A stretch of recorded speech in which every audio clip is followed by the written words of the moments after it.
All right, Doug from Salt Lake, Sunday, February 24th, 7 o'clock at night. Um, so we're going to go over a couple of things in here. Trust documents, security agreements, copyright notices. But this is from the book Redemption Manual 4.5 edition. What is a straw man? So does a straw man exist? Are you asking yourself, how is the state taking my money? Um, how am I in all these contracts that I didn't agree to? Well, let's read for a minute. The straw man, as defined in Black's Law Dictionary, 6th edition, is a front, a third party, who is put up in name only to take part in a transaction. Nominal party to a transaction. One who acts as an agent for another for the purpose of taking title to real property and executing whatever documents and instruments the principal may direct respecting the property. Person who purchases property for another to conceal identity of real purchaser or to accomplish some purpose otherwise not allowed. There's no telling when the deception really started aside from 1933. Okay, we all know what happened in 1933, House Joint Resolution 192. But one of the first major events was the incorporation of the United States in 1871. And I made a mistake last week. It said 42 USC. It's not 42, it's 28 USC. And we'll see it in the documents, 28 USC 3002. The United States is a corporation, a bankrupt corporation.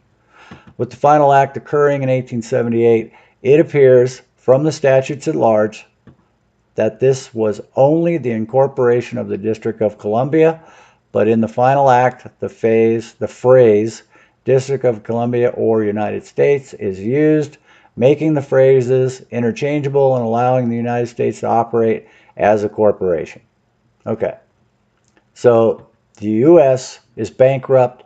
They took all the gold, they gave us fiat money, and they made you register to get Social Security benefits and get a birth certificate and get that Social Security number. Okay, it's all fact. You just got to read about it. So you're in the system. Okay, so-called government is not government created by the Constitution. It is a corporation operating in commerce for profit. Every transaction is now considered by the United States, Inc. to be a commercial transaction by fictional entities, fictions of law, straw men, operated by their agents, employees, and all representatives of officers of their corporation. Okay? What is a fiction at law? A fiction at law, or a legal fiction, is an artificially created entity that is only contemplated in law. In other words, it is not real except in the eyes of the law written by men. Legal fictions are the opposite of natural entities, such as people, you and me. A created legal fiction is endowed by the law to have some privileges that resemble the rights that people have, such as the right to hold property and to be sued and be sued. The most common legal fictions are corporations and trusts. These have been around for quite some time, with their main purpose being to limit the liability of the people holding the corporation or trust, allowing them not to be personally responsible for their actions. As to corporations, they can do one thing that you cannot. They can live forever. Legal fictions are not compatible with the common law, which is the law our land was founded upon. In common law, everyone is responsible for their own actions and is held accountable and responsible for any wrongdoing, harming another in any way. So you'll notice too that I'm on page 258 of 682. Again, this is the Redemption Manual. As a matter of fact, this is what it looks like. this is where you can find it. Okay, you just have to download it. Okay, how to become a secured party, published by the Americans Bulletin. All I did was put in redemption manual.pdf and it came right up. So let's go to page 258 again. Okay, so we're back at page 257. Held accountable and responsible for any wrongdoing. Okay, so what does that have to do with me? In 1933, the governors of all the states met to discuss the emergency declared by FDR Roosevelt and to support the new process that was being established. The government was in bankruptcy and had to be funded in its state of bankruptcy. The governors made a pledge to the United States, the corporation, Inc., to fund it. The pledge was that the assets and the energy of the people, you, would back the government and secure the debt. But there was one little problem. Natural living people cannot mix with legal fictions. So it was necessary to create a bridge between the fictions and the people and bring the people under control and make them subservient to the government corporation via their pledge. When the governors made the pledge, they agreed to register the birth certificates of the people with the U.S. Department of Commerce. The birth certificate is a security instrument, the collateral used to back up what? The pledge, the debt. The legal fiction was created by using the name on the birth certificate in writing in all capital letters. Okay? Look at your paperwork. It's all capitalized. The designation for a legal fiction. Then, because of the pledge, you were determined to be the surety for the legal fiction. Surety means the one who is responsible to pay. So, when the government or any corporation uses any process whatsoever, they are using it against the legal fiction, which is what they want you to think is you. But when your name is written in all capital letters, it is not your name. It is the designation of a legal fiction that is an entirely separate entity. A living flesh and blood man cannot be a legal fiction, and a legal fiction cannot be a living flesh and blood man.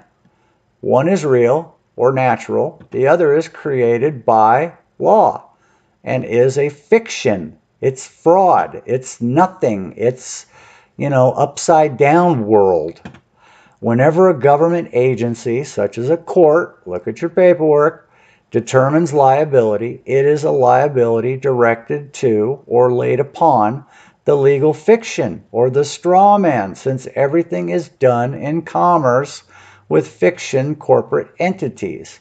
You are presumed, as evidenced by the pledge of your governor, to be the surety for the straw man. What's the surety? It's the one who is responsible to pay. And you must pay the fine, fee, tax, debt, or other liability. Remember, every transaction is presumed by the government to be a transaction in commerce by a legal fiction. Okay? So what's the answer? Now that I know that it's a fraud and it's a scam, what's the answer? The only way out of this is to overcome the presumption that you are the surety for the straw man. That's why the redemption process is the only way to defeat this presumption by using the Uniform Commercial Code via public notice, which is the code that the fictional commercial world operates under. So what is a public notice? Well, let's see what we got here. That looks like a public legal notice to me. And again, this is 18 of 35. So we'll go through this. I don't know if we'll get to it today, but this is a public notice. Okay? The first step to capture the straw man is to establish a security agreement between you and the straw man. Okay? Huh. Well, what do you know? There's a 14-page security agreement. And yeah, man, this goes into, oh my gosh, this just goes into detail. All right, so we've got that. Establish a security agreement between you and the straw man, and then you file a UCC-1 financing statement to secure a claim via a superior security interest against the all-capitalized legal fiction, the property, and the collateral. Said security interest or registration of the title control is placed upon the birth certificate, the social security account, the driver's license. Okay, now, and it says etc. Well, like I said, this security agreement, man, I mean, you talk about being in depth and going into everything you can think of. Yeah, this will be a whole nother ball game here. I'm not going to show you the whole thing because I want you guys to contact the correct people. And I'll give you the name and the number at the end here, and you can watch some videos and learn about this. But this seems to be the way to go, not only for child support, man. This isn't only for child support, dude. This is for everything, okay? This is, if you're tired of the government, if you're tired of, you know, giving your taxes to the IRS and being, you know, a slave, you know, there's a remedy, man, that I've found, and we're going to see, you know, through a lot of this paperwork that I've filed, we're going to see if all this works. So, but this is, you know, this is pretty cut and dry here. So, what do we got here? First capitalized, driver's license. Okay, by and through acceptance for value. We've probably all heard about A4V. Okay, including in the process is the creation of a power of attorney, copyright notice, and hold harmless indemnity agreement. Okay, so let's stop real quick. Okay, so we have a hold harmless indemnity agreement between the debtor and the secured party. The debtor is the all capitalized name, and the trustee, secured party, is the real living human being. Now, copyright. Okay, we got a copyright notice. Okay, so I got it all. It's all right there. Boom, ready, set, go. Now, the UCC financing statement and a lien on the filing of the existence of these documents will redeem you and your debtor strawman from the commercial system and establish documented evidence to overcome the presumption that you are the surety for the strawman. When all has been accepted for value, including the birth certificate, you become the holder in due course of all the documents, collateral, and the property, and are now in control, commercial control, of the property, the collateral, and the debtor. There is a chargeback process that goes back to the United States Treasury to charge up what is called your UCC contract trust account, identified by your debtor strawman social security number. Okay, we'll get into that. This is deep, man. This is okay. This is not free money. Okay, but there is an account. Okay, but we'll go into that later. So at 15 USC 1127, the definitions include commercial name, trade man, juristic name, etc. In this section, you will find that the government officer or employee functions in a commercial capacity. After considerable research, I am convinced that the straw man is employed in order to create the presumption that whoever is named is a government officer employee. Okay?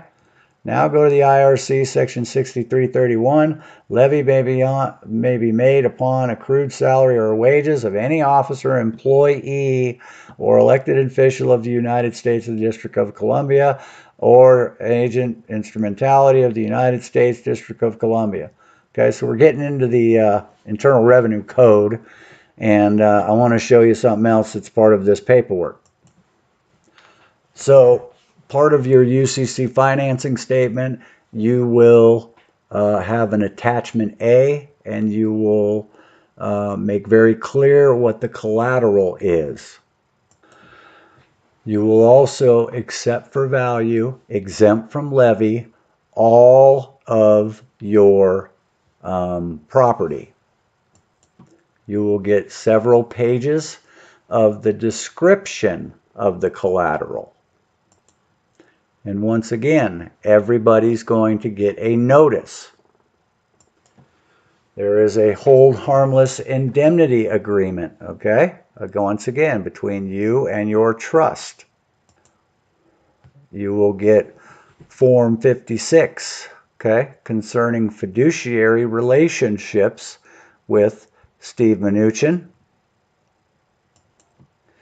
Okay, and if you notice, this is a legal notice. Okay, and this just says, hey, listen, this is public notice, this is legal notice, you are the fiduciary. You will also get paperwork going to the Raul Maldonado Gautier, Secretary of Treasury in Puerto Rico. Same thing.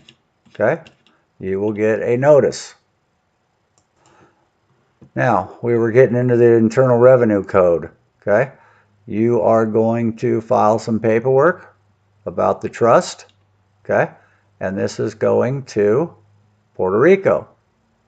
Okay, and you're letting them know, you're putting them on notice. Okay, you declare that the trustee is a non-resident alien in regards to the United States Incorporated.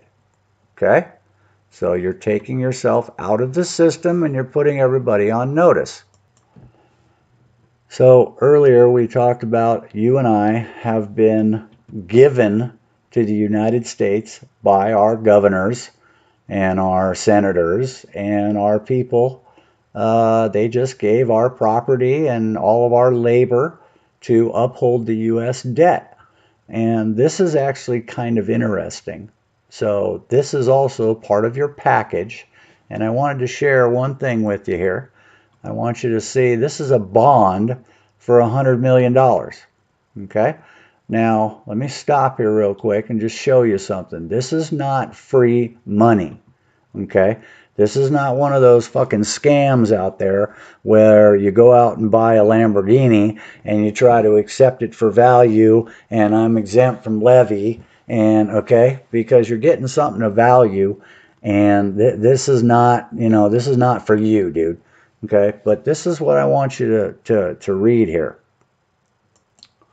So HJR 192, they took all the money, they took all the gold, they gave us a bunch of fiat bullshit debt, and there's only debt and credit. Well, if we're upholding the debt of the nation, that means that the people of America, you and I, are the creditors. Okay? You are a secured party creditor. Okay? Now, if you read this, this is the bond that you are going to give to the Treasury, okay, the people in the Form 56 that I just showed you. And if you read this, this is not, you owe me $100 million. You are hereby directed to utilize said credit, that's me and you, okay, for sound investment purposes, not including games of speculation. This bond, valued at $100 million, is issued to the Treasury with a maturity date of 25 years, hence 4% interest, blah, blah, blah, blah, blah. Okay? This credit we issue with guarantee to the Treasury, and we make no requests for money up front. In return, we would like the Treasury to use the credit to make investments. Okay? So that's all you're doing. If you read it, I'll just let you stop it and read it. Okay? You're basically giving your credit, your labor. I mean, since you're already pledged to uphold the United States of America, why not just give them a bond? Okay? This is how you discharge your debt. Okay? You put this in there. They don't say anything for 90 days. Anything that you get from the government is actually a plea for help. Okay? Child support, unemployment, you get something from the Office of State Debt Collection, you get a ticket, you know, any of that other stuff, it's all, you know, it's all pointed at your straw man. Like I said, if you look at all your paperwork, it's real simple. They want the money because there is no money. They need your credit. Okay? So I gave them $100 million. And as you can see here, where is it? So I want them to invest it, okay, of which will be held on account for reinvested to continue to accrue and roll over to cover the bond's maturity. Please also note that below the bank account, okay, I gave them a bank account and a routing number, okay. Please deposit the overages into, okay, so I went too fast there. Please also note the bank account and routing number is to be used for anything over the 4% annum divisible on a monthly basis, according available to the first 90 days from the date of receipt, indicated on the green card return receipt from acceptance. So basically that says I sent everything to certified mail, RRR, return receipt requested, and when I get that back, 90 days for then. So if they take this $100 million and they put it on the stock market, or they invest this credit that I have given them, and they make money off of it, anything above and beyond 4% goes in my bank account. Isn't that nice? Okay. So the Secretary of Treasury has 30 days from the seat to witness to dishonor the bond and return it for failure to return the bond, constitute acceptance and honor. Okay? Seems pretty simple to me. So, what did I do? I accepted it for value, exempt from levy, release of the proceeds, accounts and fixtures on the order to me immediately upon the accordance with the public policy. Okay, so public policy is all those public records that are putting on the thing. So, and again, I'm new at this, but it looks like to me that once these people, here I'm going to skip over here real quick. Okay, so once these people accept all this paperwork, you know, there's two ways of looking at something, man. You get something in the mail, man, from, you know, child support or the Office of State Debt Collection or unemployment or, you know, whatever. Any state, city, government, municipality, you know, even banks. I mean, there's guys, man, that are discharging their mortgages and discharging, you know, debt because we're the creditors, man. You know, we're the labor. We're we the people. Okay, they don't have anything. Okay, what they need, and because the government decided that they were going to go into bankruptcy and just give us and our labor and all of our property to the United States to uphold the, you know, the $25 trillion that we are in debt. They've given us nothing for that, but we're the credit. So if there is no money, then there's got to be debt and there's got to be credit, right? So who's the debtor? Well, it's the state. It's the government. It's the feds, okay? It's all these 55 federal agencies, you know, these government, man, listen, all that, it's all a scam. It's all a fraud, okay? Because there is no money. So this thing's getting long. So back to the redemption manual. Give me a second here. Okay, there it is. Redemption manual 4.5 edition. Okay, you've got trust documents. You've got security agreements. You've got, we'll go through this here real quick. Okay, let's start at the beginning. We're already at 24 minutes. So basically there is a trust. Okay, your all capitalized name is a trust. We just read all that. Okay, they've made you into a all capitalized trust, and they're trying to be the beneficiaries, and they want you to be the surety. Okay, well, can you just take possession of that? You sure can. Okay, so how do you do that? Well, you declare that you know about the trust, right? And then you write a bunch of stuff up. okay, that says we know about the trust. This is the trust minutes, okay. This is a pure trust organization that I'm starting, okay. There's the creator, there's the exchanger, that's me, okay. You get a couple of witnesses, okay. Then you have minutes of the initial trust meeting, okay. You make it all legit. You get 2 people to sign. Remember we talked about this last time. She's the secretary. I'm the managing director of the trust. Okay. We have the minutes for the trust. We have that I accepted executive trustee status. Okay. Here's the second trustee. Here's my hold harmless indemnity agreement for her. Okay. Everything's signed. Everything's notarized. Here's the identification of the parties. Here's when it was created. Excuse me. Here's a bill of sale. Here's registry of the trust certificates. We went over this again. Nicholas, my son, is going to be a holder of 25% of, here's Schedule A. We'll go over that too. Schedule A is actually like 14 pages long, but in the beginning, okay, this is creating a collateral security interest in listing general allocable property. So I put in one of my silver dollars, okay, plenty of room for more stuff. Here's a certificate, okay, saying that he's got a little bit of 25%. And then we go into all this, man. This is just the security agreement that says what's in it, what you can do, what you can't do. It goes. We'll go into this one of these days. This is just ridiculous. This covers every single thing you can think of, man. Your phone, your wallet, everything in your wallet, everything in your apartment, everything on your walls, all your pieces of paper, all your plants, all your batteries and vapes and vape juice and, you know, electronics, and it's just ridiculous. Everything you can think of is on the security agreement because everything is in the trust now and you are the trustee. Okay?